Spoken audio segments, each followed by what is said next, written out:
YouTube, my name is David Hatch. I'm a leadership coach and creator of the Leading with Integrity leadership program. Thanks for joining us again and welcome if you're new to the channel. In this video, I'll be talking about some of the changes and implications for business leadership resulting from the COVID pandemic and sharing some thoughts of what might be next for the world of work.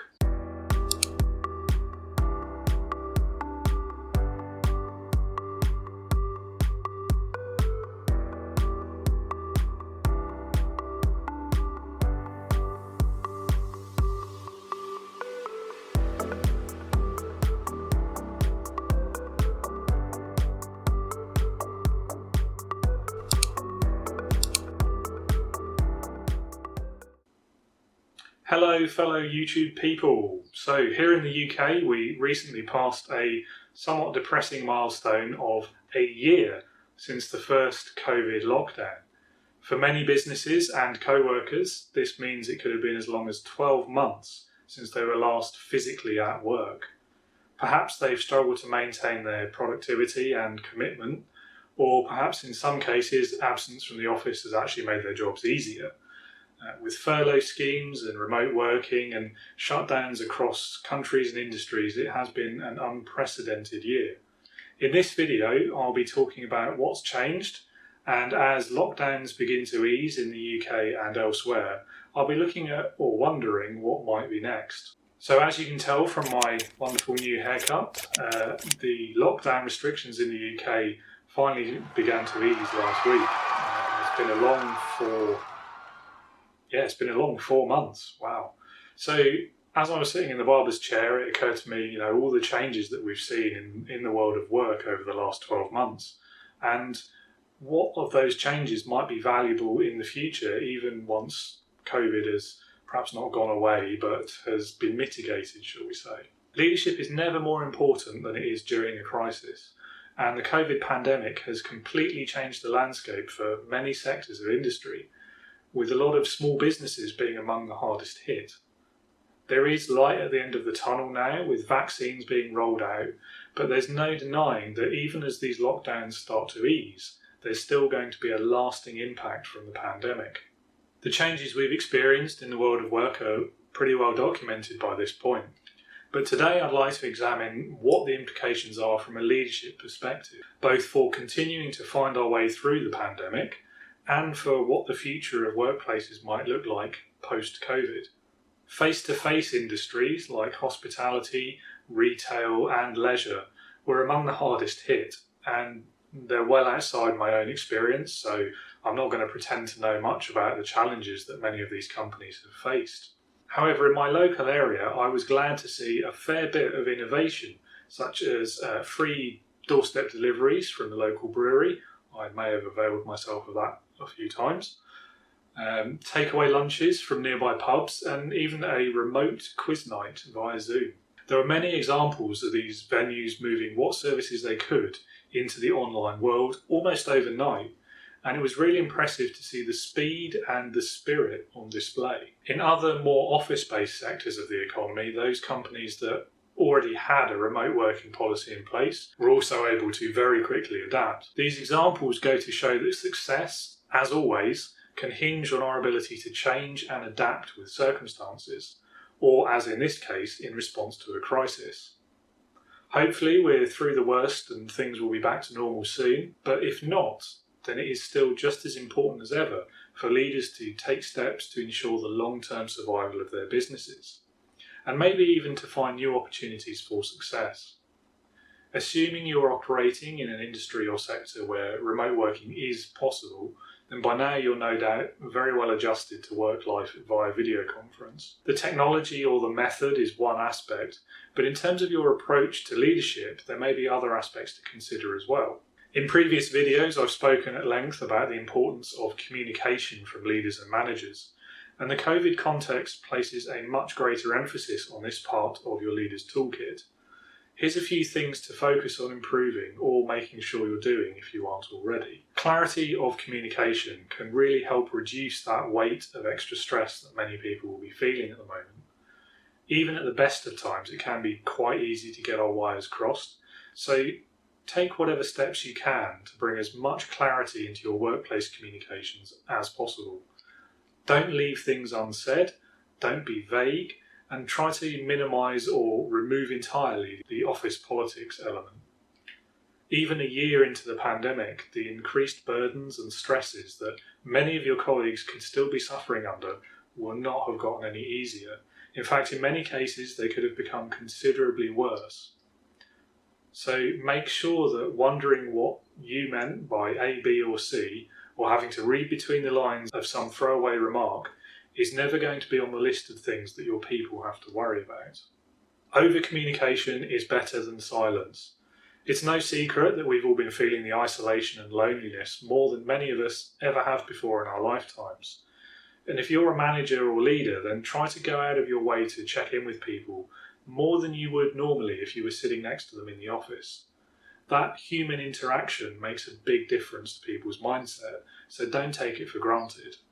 Embrace the technology. Many sectors could have gone remote years ago. The technology has been there for some time now. Perhaps current events were the impetus we needed to realise this long-awaited telecommuting revolution, but to that end, leverage the technical solutions you have and make sure that they're helping you to communicate better and to be more productive. I'm not just talking about video conferencing tools, but also consider task or project management tools or cloud-based HR systems and any client-facing options that you can find as well. Identify the ones that are going to work best for your business and are going to give your team and your customers the best experience, and then make good use of them. Don't just rely on email. Teamwork is as important now as it was back in the office, perhaps even more so. Culture still matters. Emphasise inclusion, have regular keep in touch calls or video chats with your colleagues, and do what you can to make it easier and as risk-free as possible for people to raise concerns. Make sure that compassion, sensitivity and support are your primary goals as a leader, not just for your team but for your customers and your suppliers too. Exercise a bit of extra patience when things don't go the way you want, and give everyone the benefit of the doubt wherever you can. Don't be the cause of added stress or angst. As a leader, you should be looking after your colleagues. This is one of your first responsibilities. Make sure you know how to recognise and respond appropriately to stress. Be kind, compassionate and understanding, and avoid the recrimination or the casual remarks about how it's easy to work from home. In many cases, the opposite is true, and you'll just be alienating people who are struggling. Accept that people may not want to discuss these issues with you, and make sure they have an alternative, like an HR representative or another manager that they can talk to. Make sure you have an appropriate and fit-for-purpose flexible working policy that is in itself flexible to change and to the challenges your people may be facing. I could argue that nearly all of these are more important than ever before in these trying times. The isolation alone will be adding to people's stress levels, so it is important to remember that we're all in this together and that it isn't forever. Let's not get too ahead of ourselves. Whilst lockdowns are easing, there are still restrictions in place, and a lot of these things are still necessary to keep your teams engaged. At the same time, you also need to make sure you're looking after your own mindset and doing as much as you can to keep yourself resilient whilst working from home or on furlough or whichever applies to you. As a leader, you should be developing your own strategies to keep on top of your stress. And here's a few examples of some things that I found helpful in the past. Stay active. Make sure you're going on your government-approved daily exercise or whatever the equivalent is where you are, but also exercise your mind as well. Try to build variety into your days and keep those neurons guessing a bit. Structure. Plan your days and weeks. I've been using an online tool to help me with this, but there's plenty of alternatives. If you're a manager or leader, then you can apply this to your interactions with your team as well. Innovate. Adversity breeds innovation. Look for new ways of doing business or your day-to-day tasks. See the opportunity rather than the challenge. We've always done it that way. It doesn't apply in the COVID world, by necessity. Create yourself a workspace. If you can, allocate a room or an area at home as your workspace. This will help you to stay productive during the day, and it can also minimise the blurring of the line between home and work. Be time effective, but don't be afraid to take regular breaks. Use that extra time you're getting back by not spending 2 hours a day in the car or on the train. Why not spend it on yourself or your future? Take up a new hobby, start studying for a new qualification, or what about that idea you've had in the back of your mind for a new business? Start doing the market research for that, or work on your business plan. Or, shameless plug incoming, get in touch with a business consultant such as myself and we might be able to help you with it. This last one is certainly popular. There were a record number of businesses started in the UK in 2020. Can we make another record for 2021?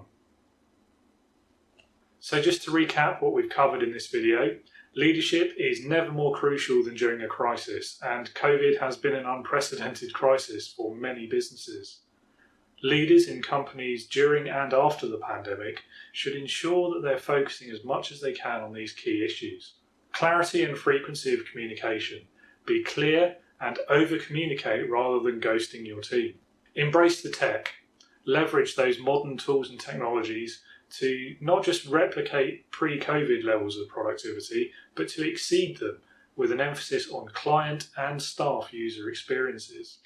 Teamwork is as important now as it was back in the office, if not more so. Culture still matters. Make compassion, sensitivity and support your primary goals as a leader, for your team, your customers and your suppliers too. Develop a strategy for yourself as the leader to ensure you remain resilient and minimise your own stress and anxiety wherever possible. You're no help to your team if you're constantly overstressed or more stressed than they are. My final thought on all of this is be prepared to continue these practices post-COVID or as we get to some semblance of normality or return to work or whatever phrase you want to use. Also be ready to adapt them further to whatever the new reality ends up being. Right now, a lot of these things feel necessary just to get through the pandemic, but actually there's a lot of valuable ideas and innovative new ways of working that you will have been coming up with and implementing during the pandemic that could continue to give your business value even when they're not strictly necessary anymore. Those new ideas won't lose their utility once we move into a post-COVID period. The big example for me here is, while it may not be necessary or desirable as a permanent full-time measure, there certainly are big benefits to a work-from-home culture in a lot of companies. I personally think there's equal or more value even in the team spirit and the atmosphere that you can foster in an in-person, face-to-face culture. But perhaps in future, the best places to work will be the ones that are able to offer the best combination of both, and that have the flexibility and adaptability to keep that fresh as time goes by and adjust it further as things change. I'm not a huge fan of the phrase the new normal, but as much as I may personally dislike it, I do think it's a recognition of the fact that actually things will probably never go back to the way they were before the pandemic. I like to think that this is because we've learned new and better ways of leading and working that will ultimately stand the test of time. I hope some of these thoughts have been helpful. Not everything works the same for every person, so either way, I do wish everyone the best in your continuing socially distanced work lives and a safe return to your workplace post-lockdown if that applies to you. If you've enjoyed this video, please do hit the like button or subscribe to the channel to get notified of when I post the next one. And you can also leave a comment and let me know your own thoughts on what else we might be able to learn from the last 12 months at work. I'll be doing new videos every week on business leadership and management related subjects, so I hope to see you again next time. And finally, if you have found any of this useful or interesting, then you'll also find some links below in the description for you to click on. They'll take you to a website where you can learn more about my online coaching and training programs, which are specifically designed for new managers or leaders. So check those out as well. Thanks again for watching, and I'll see you next time. Stay safe and be a leader, not a boss.